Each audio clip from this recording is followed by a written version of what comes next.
하나님께서 호렙산에서 10가지 계명을 백성들에게 주셨습니다. 10계명 외에도 호렙산에서 주신 말씀이 계속 이제 이어져 나오게 되는데, 성막을 제정하는 일, 제사 드리는 일, 일상생활을 어떻게 살아야 될지 여러 가지 교훈들이 많이 나오게 되는데, 이 10계명은 그런 것의 압축, 가장 기본되는 계명이 되는 거지요. 그래서 여기 이제 10가지 계명인데, 그걸 또 꽉 추겨가면 몇 개가 돼요? 2개가 되는데, 하나님을 사랑하고 이웃을 사랑하라, 이렇게 되잖아요. 근데 또 그걸 꽉 압축하면 어떻게 돼요?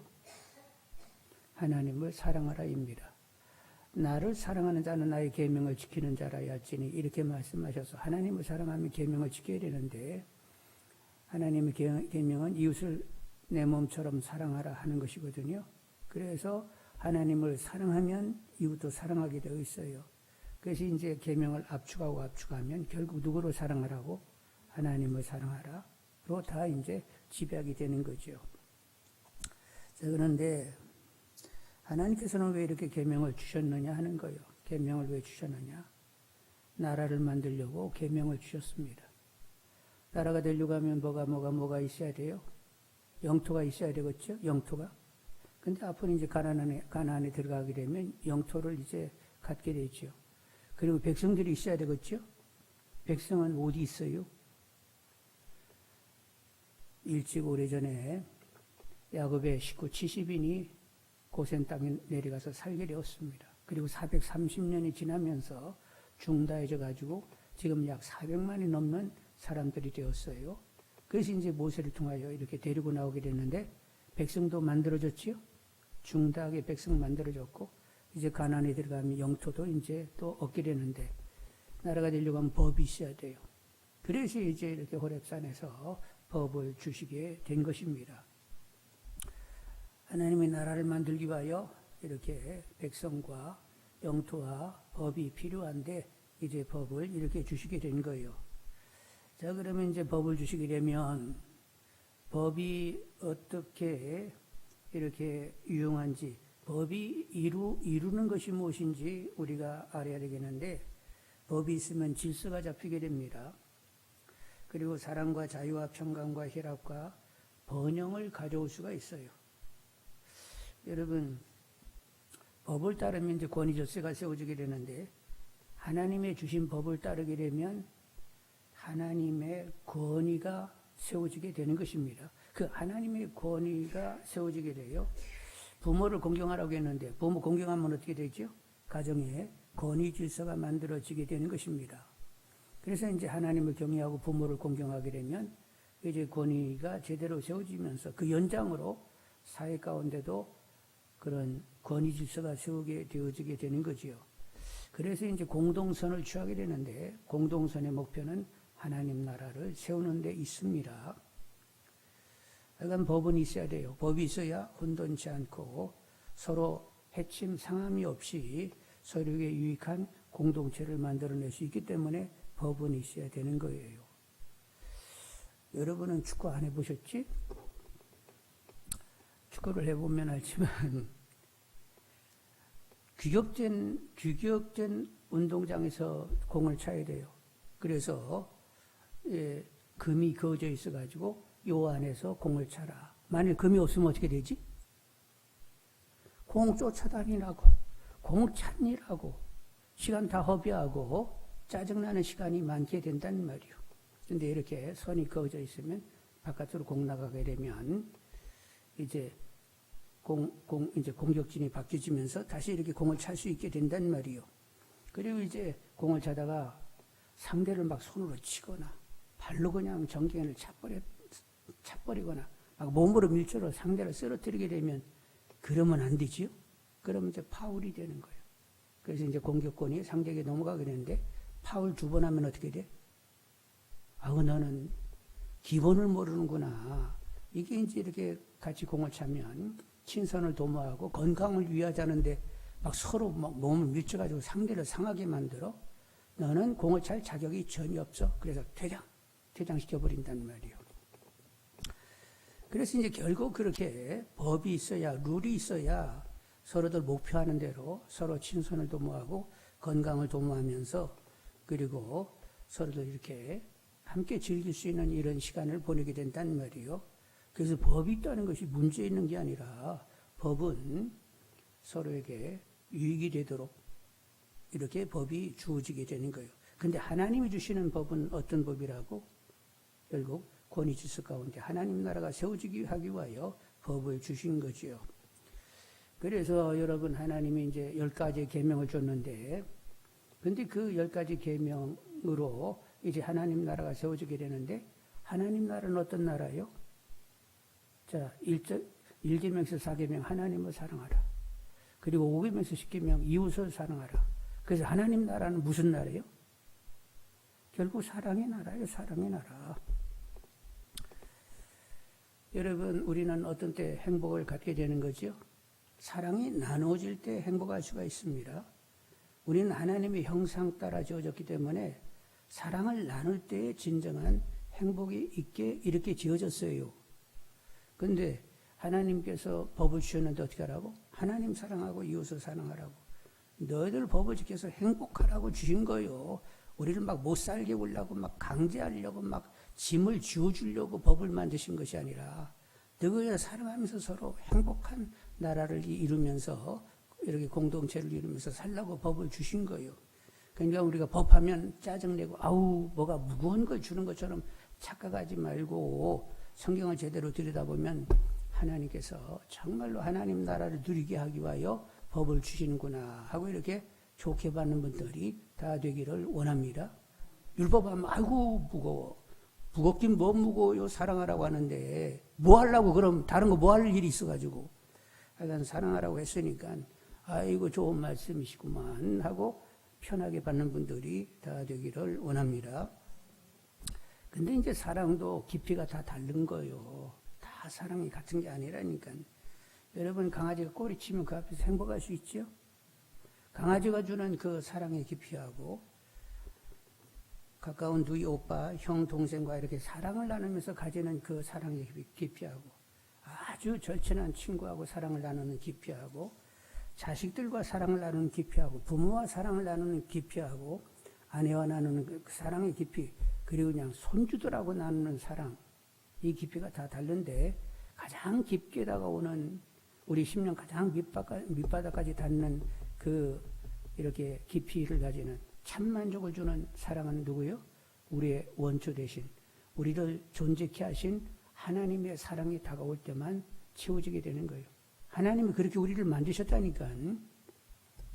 그래서 약간 우리가 행복해야 되겠는데 하나님 쪽에서도 우리가 행복하기를 원하시거든요. 그래서 계시하셔가지고 당신과 당신의 사랑을 알게 하시는 거예요. 결국 하나님의 지극한 사랑을 알게 하기 위해서는 어떻게 하실 수밖에 없었어요?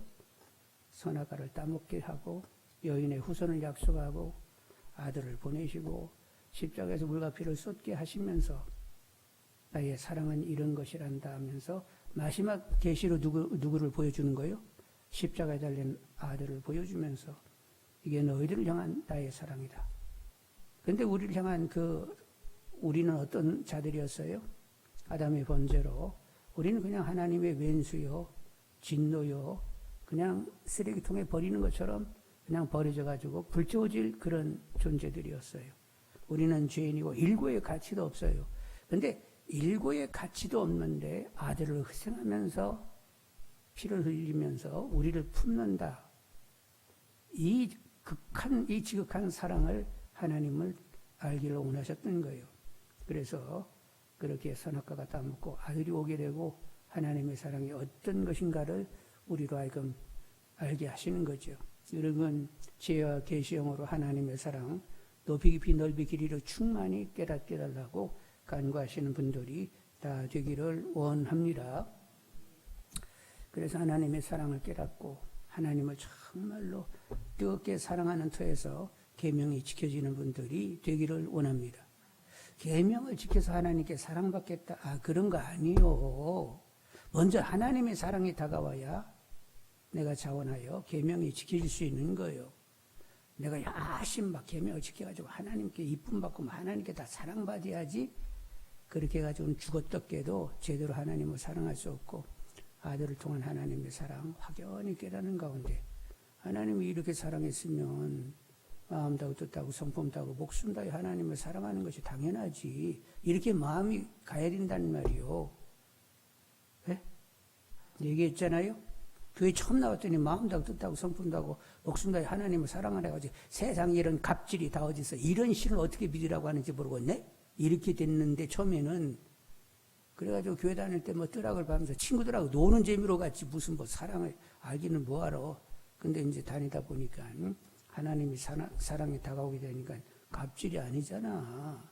아들을 희생하면서 우리를 사랑했으면 우리도 목숨 다해 사랑하는 것이 당연하네. 이제 이렇게 나중에는 자연스럽게 됐단 말이요. 하여간 일단은 지혜와 계시형으로 하나님을 알게 하셔서 그 사랑 앞에 또 사랑으로 반응하는 가운데 계명이 지켜지게 해달라고 간구하는 분들이 되기를 원합니다. 계명을 지킨다는 것은 하나님의 다스림 가운데 있다는 거예요. 계명을 안 지키면 하나님의 다스림을 거부하고 있다는 거예요.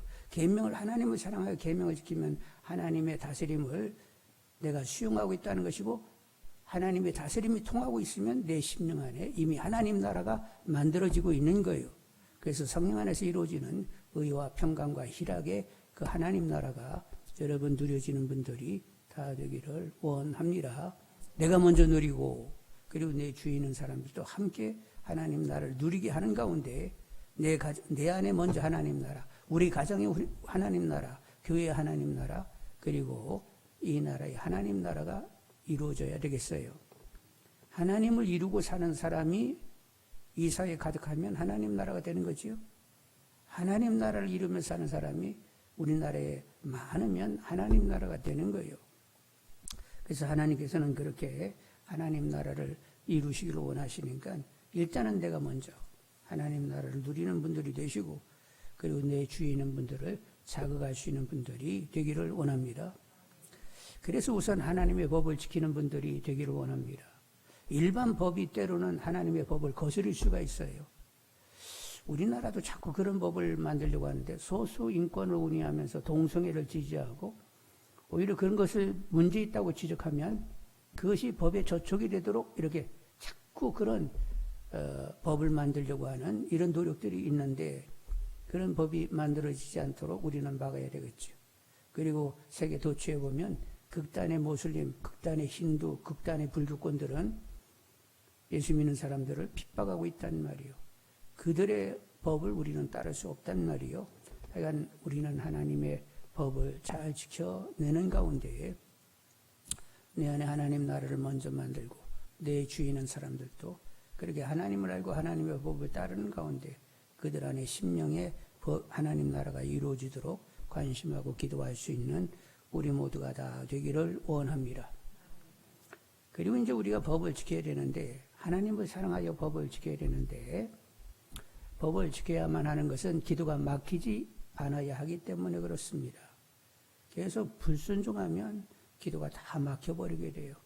하나님의 귀가 둔하여 듣지 못함도 아니고 하나님의 손이 짧아가지고 구원치 못함도 아니고 죄악의 너와 나 사이를 내었다 이렇게 하나님 말씀하시니까 하여간 우리가 기도가 막히지 않으려고 하면 하나님 말씀을 계속 지키고자 하는 분들이 되셔야 됩니다.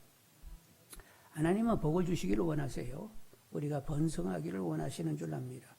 능력 있는 사역하기를 원하시는 줄 압니다. 그러려고 하면 하나님 말씀을 잘 지키는 분들이 되기를 원합니다. 기도가 막히지 않아야 된다는 말이요. 여러분 기도가 막히지 않게 하기 위하여 은혜와 진리로 삶을 말씀 유길의 은혜와 진리로 삶을 사시는 분들 되게 해달라고 더욱 성령을 구하시는 분들이 되기를 원합니다. 그리고 이제 기도가 막히지 말아야 된다는 얘기를 했는데 하나님은 우리의 기도를 들으시면서 일하시는 분이요. 하나님 누군가에게 기도를 시키면서 일을 하시는 분이란 말이요.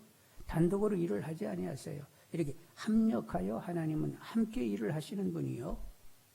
하나님 일하실 때에 뜻을 정하면 예수님이 기도하시고 성령이 움직이시면서 삼위가 같이 한꺼번에 일을 하시잖아요. 근데 이제 우리까지 껴가지고 너희들도 기도해 하면서 우리의 기도를 들으시면서 일을 하신단 말이요. 아셀 지파 바누의 딸 안나는 늘 기도함으로 하나님을 섬겼다고 하는데 기도도 하나의 사역입니다. 그래서 여러분 하여간 하나님과 막힘없이 기도하면서 하나님의 귀한 동력자들이 다 되시는 분들이 되기를 원합니다.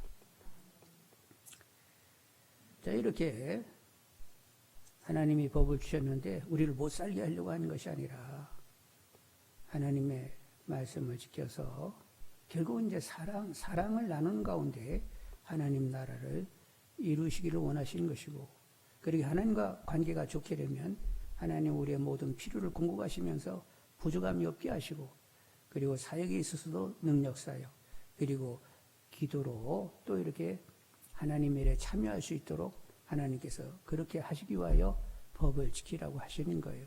그러니까 법이 지켜져야 되겠어요? 안 지켜져야 되겠어요? 야, 지켜져야 되는구나. 근데 이제 하나님 법이 잘 지켜지려고 하면 하나님의 사랑이 다가와야 이게 이제 절로 하나님의 법을 지키고자 하는 마음이 생겨나서 지켜지게 되는데, 하나님의 사랑이 다가오지 않으면 내가 알아서 그냥 사는 거예요. 그냥 세상 좋은 대로 막 살고, 그러다 어쩌다 한 번씩 생각나면 하나님 이때쯤이면 도와주시는 것 아니에요? 제가 어려운데 하나님 봐주셔야 되는 것 아니에요? 봐주면 또 이제 알아가지고 막 살다가 또 궁하게 되면 하나님 저 어려웠는데 어떻게 할까요? 이렇게 왔다 갔다 하면서 사는 거예요.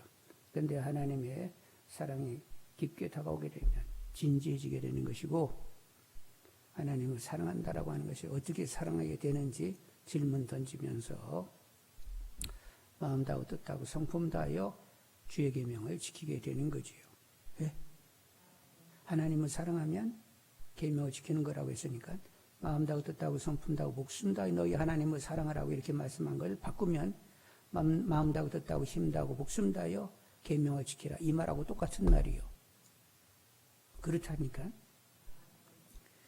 아이고,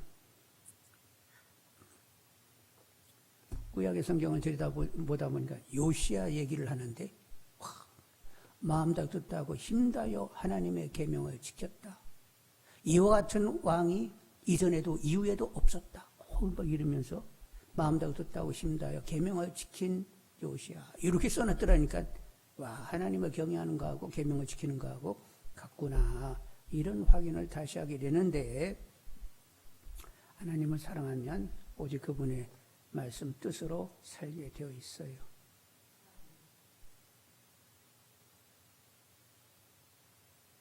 그러고 싶은 마음이 왕왕거리는 분들이 되기를 원합니다. 자, 그러면 이제 오늘 1, 2절을 한번 다시 보겠는데, 하나님이 모든 말씀으로 말씀하여 이르시되 나는 너를 애굽 땅 종되어 준 집에서 인도하여 낸 내 하나님 여호와니라. 하나님께서 이제 애굽 땅에서 종되었던 너희들을 이끌어낸 나 하나님이 너에게 말한다, 이렇게 말씀하시는데, 하나님께서 이스라엘 백성들을 이끌어낼 때에 누가 이 약속을 생각하시는 거예요?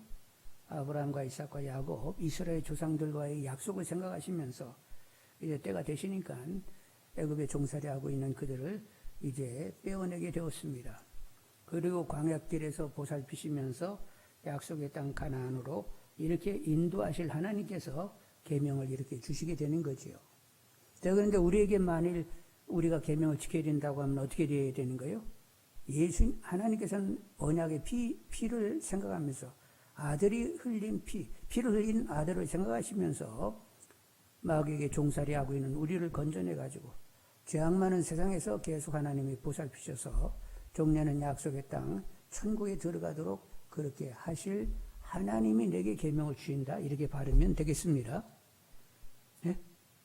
이스라엘 백성들은 이 모세가 인도하던 이스라엘 백성들은 조상과의 약속과를 지키기 위하여 종살이는 애굽에서 우리를 건져내어 광야 지나 가나안 땅에 들어가게 하실 하나님이 우리에게 계명을 주신다, 이렇게 받는다라고 하면 우리는 하나님께서 피 흘리신 아들을 생각하시면서 마귀의 종살이하고 있는 우리를 건져내어 죄악 많은 세상, 이 광야 같은 세상을 지나가게 하시고, 그리고 결국에는 약속의 가나안 천국에 들어가게 하실 하나님이 우리에게 계명을 주시고 계신다, 이러면서 계명을 받는 분들이 되기를 원합니다. 자, 그래서 이제 3절을 보시게 되면 너는 나 외에는 다른 신들을 내게 두지 말라. 너는 나 외에 다른 신들을 내게 두지 말라. 이런 말씀은, 이 말씀은 신들이 여럿이 있는데 그 중에 최고의 신은 하나님이시니까 하나님을 섬겨라. 이런 말이 아닙니다. 이 말은 무슨 말이냐면 신하면 하나님밖에 없다는 말이에요. 당시의 사람들은 민족신들이 있다고 해서 여러 민족신들이 있는데 그 중에 누가 뛰어나느냐? 뛰어난 그 신이 그 조그만 나라를 막 제국같이 만든다 이렇게 생각을 하고 있었는데 지금 이 말씀은 그런 여러 민족신 가운데 하나님은 한 분, 근데 그분이 굉장히 능력이 많으니까 그분을 섬겨야 된다. 이렇게 접근하는 것이 아니라 신은 없어. 하나님밖에는 없는 거야. 지금 이렇게 얘기하고 있는 거예요. 신명기 4장 39절에 보면 그런즉 너는 오늘 위로 하늘에나 아래로 땅에 오직 여호와는 하나님이시요 다른 신이 없는 줄을 알아 명심하고 뭐하고? 다른 신이 없는 줄 알아 명심하고 신하면 하나님 한 분이지 다른 신은 없다는 거예요. 그러니까 경배의 대상은 오직 하나님이고 하나님께 찬양과 경배를 드리면서 그분은 합당하신 분이요. 경배와 찬양을 받으실 그분인데 그분에게 정확하게 우리가 찬양과 경배를 드릴 수 있다? 이건 엄청난 은총이요. 헛집어가지고 그냥 어디 가가지고 그냥 결국 우상을 섬기는 것은 귀신 장난이거든. 그런데 엎어져가지고 막 복 빌고 그러지 않고 제대로 창조주여 만물의 주 되신 그 하나님, 그분만이 경배 찬양의 대상인데 그분을 제대로 노래하면서 그분을 경배할 수 있다? 이거 진짜 제대로 이렇게 길을 찾은 거죠? 이걸 오지게 생각해야 된다니까? 그런 하나님을 아버지라 부르면서 하나님으로 이렇게 그분으로 삶을 살 수 있게 된 것. 여러분 호흡이 있으면 늘 노래하시는 분들이 되기를 원합니다. 하나님을 만나지 못했으면 어떻게 될 거예요? 네? 어디 무당 찾아가가지고 신접할 거예요? 아니면 절간에 가가지고 그냥 부처 앞에 엎어져가지고 절을 할 거예요? 제가 이렇게 서울에 지금 한 35년 살면서 북한산이니 뭐 여기 도망산이 한 번도 안 가봤어요. 여러분 다 안 가보셨지? 가보셨어?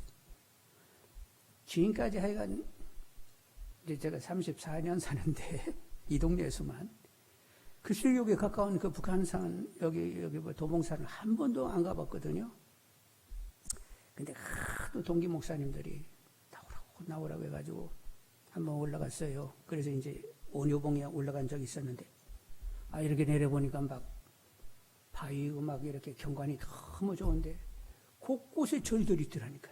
위에서 이렇게 쭉 내려보니까 아주 요지 경관 좋은데 절이 대여섯 개 있더라고. 그런데 어떤 절은 아예 뭐 이렇게 바깥에 이렇게 불상 같은 게 없는데 어디는 앉은 부처가 지붕 위에 앉아있는 꼴로 이렇게 앉아있는 그런 데가 있더라고. 그리고 어디는 아주 그냥 거고 이렇게 부처를 이렇게 세워놨더라고요. 근데 그걸 쳐다보면서 세상에 저렇게 크게 만들어 놓고 그 앞에 엎어져가지고 절을 한다. 저기 무슨 짓거리인지 하고 막 한심두심 석심 저렇게 크게 만들어 놓고 저 앞에 엎드러져. 그래서 어떻게 하자는 거지? 부처도 막 거척 아주 큰 부처를 만들어 놓고 그 앞에 그걸 쳐다보면서 절을 해가지고 그러면 그 부처가 어떻게 하겠다는 거예요? 하여간 그 귀한 산에 그런 쓸데없는 것들이 있어가지고 내가 조금 그런데 뭐 관계할 수 있는 이런 고위 공직이라고 하면 부처를 다 적당하게 만들려고 내가 얘기하고 싶어요. 부처 본래 키가 얼마냐 물어봐가지고 아마 170에서 180 됐을 거예요. 그러면 다 그렇게 만들려고 뭐 하는 짓거리냐고 이게. 근데 이렇게 위에서 딱 보면 막 미간이 팍팍 깨지더라니까. 산속에 그런 것들이 툭툭 얼굴을 내밀고 있으니까. 아이고 나 어디다 그걸 얘기해야 되는지 모르는데.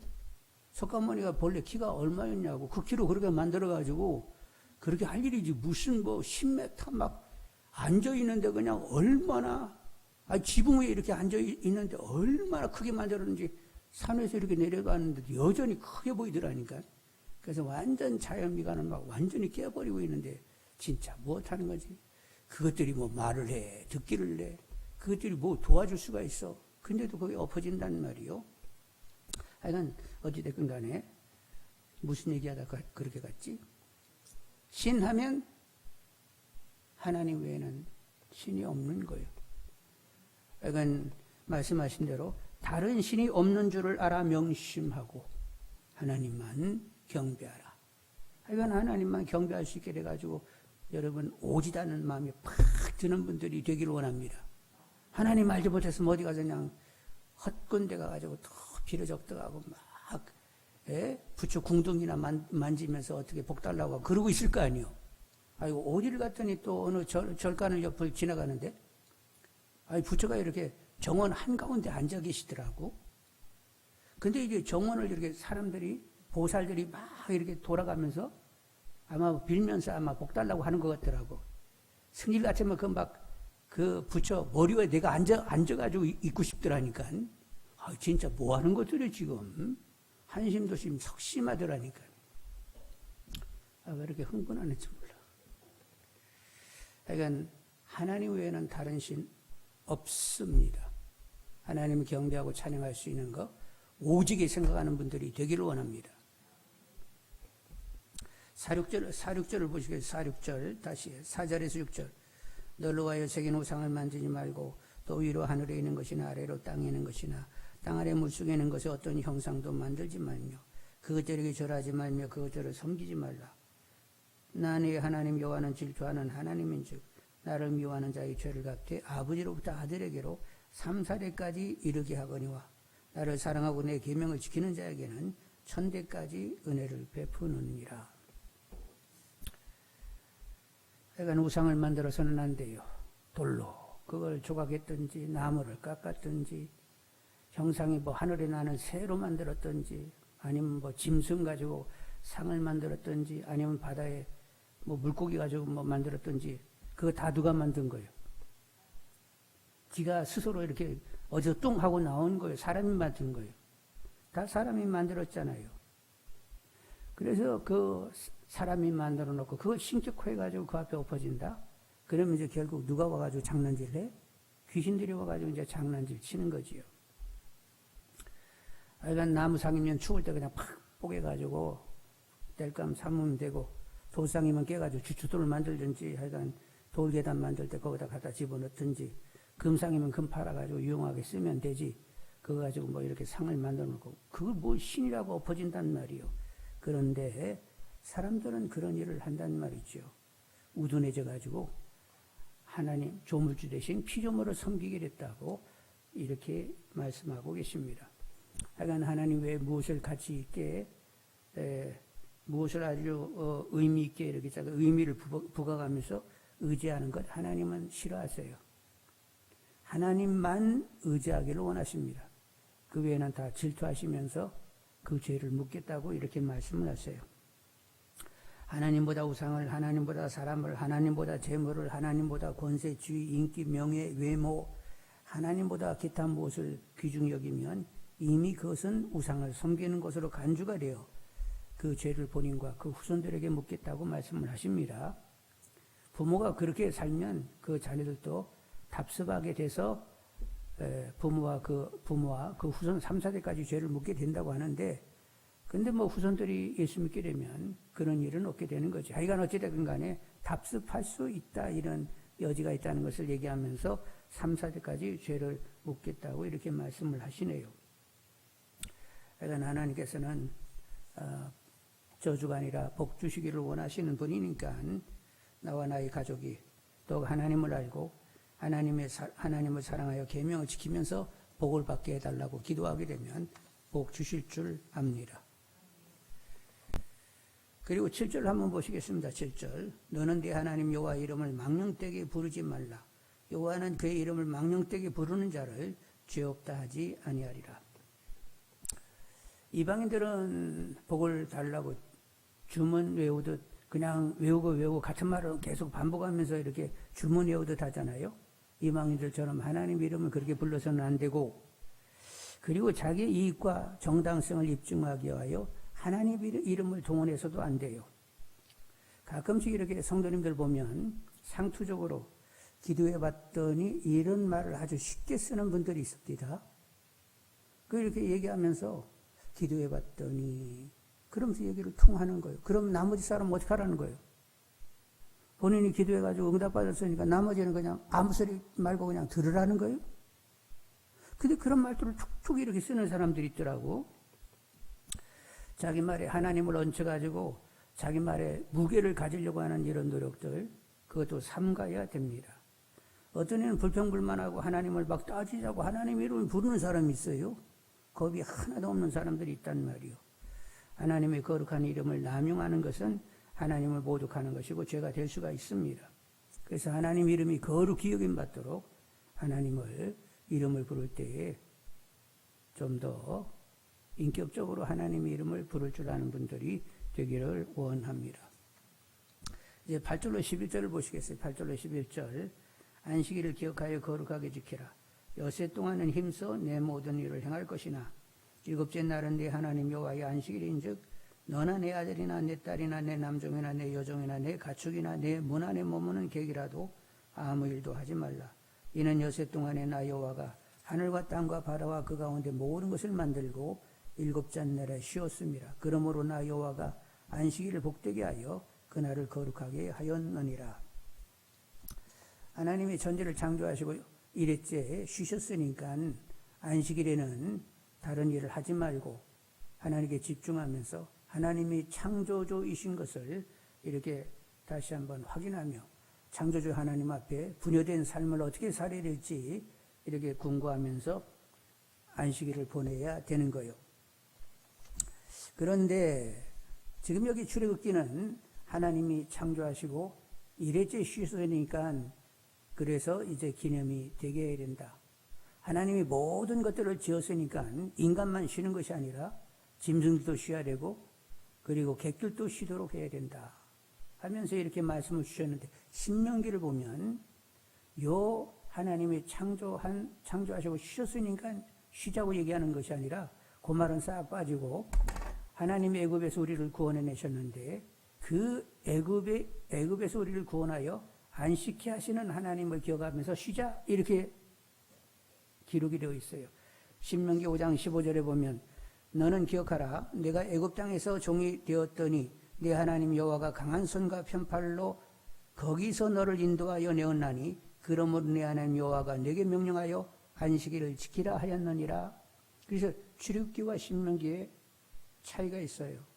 출애굽기는 하나님이 천지를 창조하시고 일일째 쉬셨으니까 그 하나님을 기억하자고 했는데, 신명기는 이제 40년이 지나가지고 요단 동편 모압 땅에 와가지고 모세의 마지막 고별 설교인데, 그때는 애굽에서 우리를 건져내신 그 하나님이 지키라고 했으니까 지키자 이렇게 얘기가 되고 있는 거예요. 그래서 하나님 창조에서 이제 출애굽의 구속의 그 은총을 이렇게 추구하는 꼴로 되었습니다. 그러면 우리들은 지금 무슨 날을 지키고 있어요? 주일을 안식일로 이렇게 지키고 있는데 왜 그렇게 되는 거죠? 주일을 안식일로 지키게 되는 것은 주님이 십자가에 달려 죽으시고 3일 만에 다시 살아나셨습니다. 대속이 언제 완성이 되는 거예요? 죽었을 때요, 부활하심으로 완성이 되는 거예요.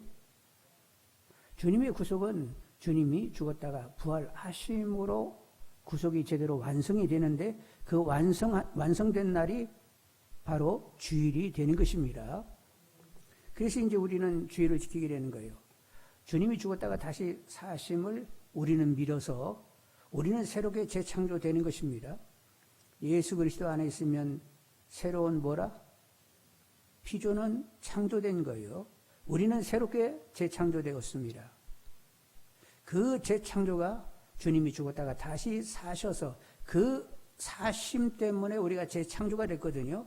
그래서 지금은 우리는 안식일을 지키는데 어느 날을 지킨다고? 대속이 완성된 그날, 그래서 주일을 지키게 됐지요. 이렇게 성경에 계속 이렇게 추가하면서 재해석 가운데에 결국은 주일을 지키도록 우리를 그렇게 이끄시게 된 거예요. 여러분, 그래서 사도들도 다 안식 후 첫날 이제 주일로 다 지키고 있는 것을 보게 된단 말이에요. 그날에 예배를 드리고 그날을 귀중히 여기는 것을 우리가 보게 되네요. 자, 이제 우리는 이렇게 주일을 지키면서 지내다가 우리는 어디로 가야 돼요? 하나님 예비한 도성, 천국의 영원한 안식을 갖기 위하여 결국에는 천국에 들어가게 되는 거죠. 그러니까 주일을 잘 지키는 분들이 되시길 바라고, 주일을 지키는 것은 나머지 6일은 그냥 박살을 거예요. 나머지 6일도 주일같이 보내라는 거예요. 주일을 지키는 데는 나머지 6일도 주일같이 보내라는 것입니다. 하나님께 집중하여 하나님과 관련 있게 나머지 날도 그렇게 하루를 보내야 그날 저녁에 진정한 안식이 주어지게 되는 거예요. 막 지맘대로 살다가 그냥 잠잘 때 그냥 퍼질러 잔다. 신령한 안식을 가질 수가 없는 것입니다. 그래서 주일 저녁에도 하루를 하나님과 동행하고 하루를 동행하고 그리고 저녁이면 진정한 신령한 안식을 취할 줄 아는 우리 모두 다 되기를 원합니다. 그리고 안식일에는 바리새적으로 문자적으로 아무 일도 하지 않은 것이 아니라 주일에는 선을 도모하는 일이요. 상대가 정말로 안식이 되도록 선을 도모하는 날이요. 상대가 배고프면 먹을 것을 주고 목마르면 마실 것을 주고 아프면 병 낫게 하고 뭔가 자유치 못하면 자유케 만들면서 안식을 취해야 되겠죠? 그래서 예수님이 안식일에 뭐 하셨어요? 막 병도 고치고 막 그러니까 그냥 바리새인들이 무슨 안식일에 이렇게 병 고치고 그러냐고. 이것들아, 너희들이 양의 우물에 박 빠졌다고 하자. 안식일이니까 건져서는 안 돼. 그래서 죽일 참이냐? 양 빠지면 그냥 끄집어낼 거 아니야. 근데 내가 이렇게 병 걸린 사람을 자유케해가지고 안식을 취하게 하는 것, 그것이 문제가 돼? 하면서 예수님께서 이 독사의 새끼들 하면서 그렇게 그들을 이렇게 탓하게 되었던 거지요. 하여간 안식일은 아무 일도 하지 않는 것이 아니라 선을 도모하여 내 주위에 있는 사람들에게 진정한 안식을 가져오는 그런 날로 보내야 되겠습니다. 자, 하나님께서 우리에게 법을 주셨는데 오늘은 이제 여기까지. 하나님이 우리에게 법을 주셨는데 우리를 막 강제하고 막 못 살게 굴려고 한 것이 아니라는 거요. 그런데 하나님 주신 법 내용이 뭐요? 하나님을 사랑하고 이웃을 사랑하라. 거기 무슨 법 강제가 있어요? 아니, 하나님과 사랑을 나눠야 행복하지.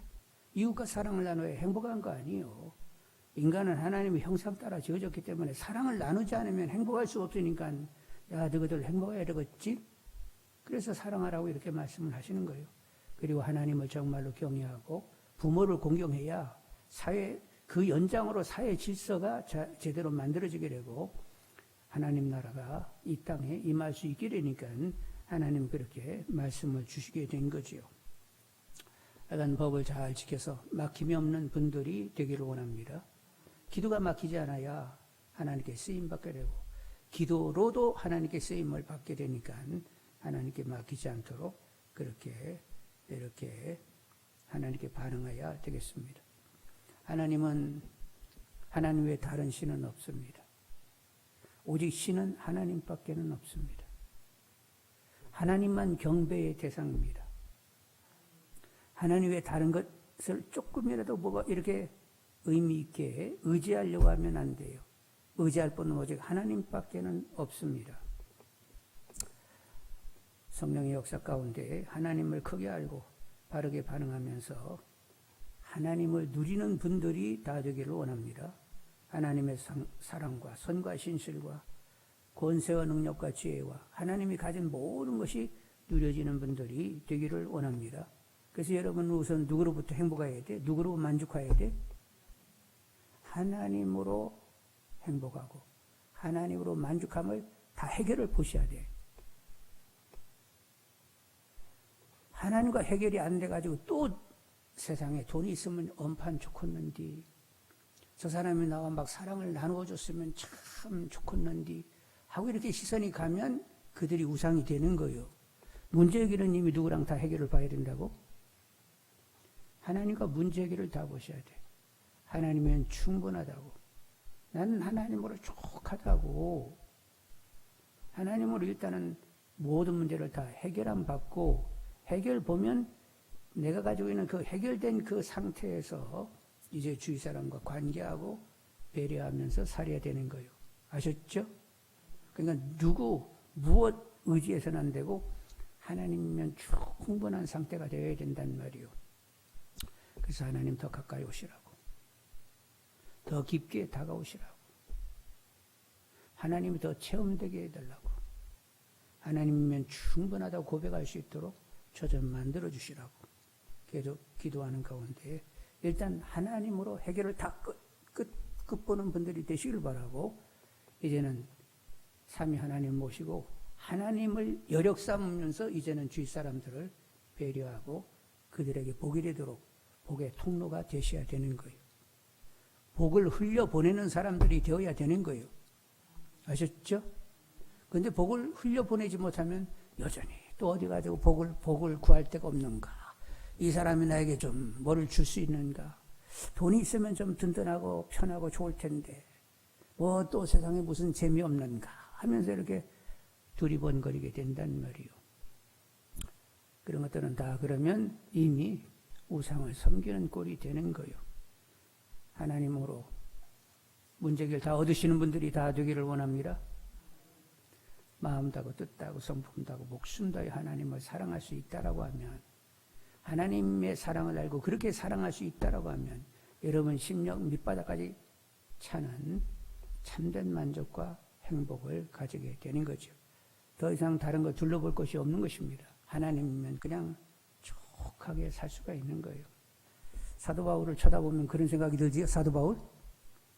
날마다 언제 죽을지도 모르는 환난과 시련과 핍박과 기근과 아간난 가지가지 어려움 가운데를 그냥 그렇게 걸으면서도, 그래서 슬펐다는 거예요, 외로웠다는 거예요, 뭐 어쩌다는 거예요? 항상 하나님을 기뻐하고 범사에 감사하고 자족하기를 배웠는데 막 부하든 천하든 가나든 어디 됐든 간에 나는 그냥 하나님으로 자족하기를 배웠노라 하면서 그냥 촉하게 살다가 결국에는 순교당하고 가셨단 말이에요. 그러니까 하나님으로 촉하고 충분하고 더 이상 바랄 것이 없이 그렇게 하나님을 누리며 살 수 있도록 더 하나님 가까이, 더 친밀하게, 더 깊게, 확연하게 그렇게 경험될 수 있도록 그렇게 나를 주장해 주시라고 더 깨어서 기도하시는 분들이 다 되기를 원합니다.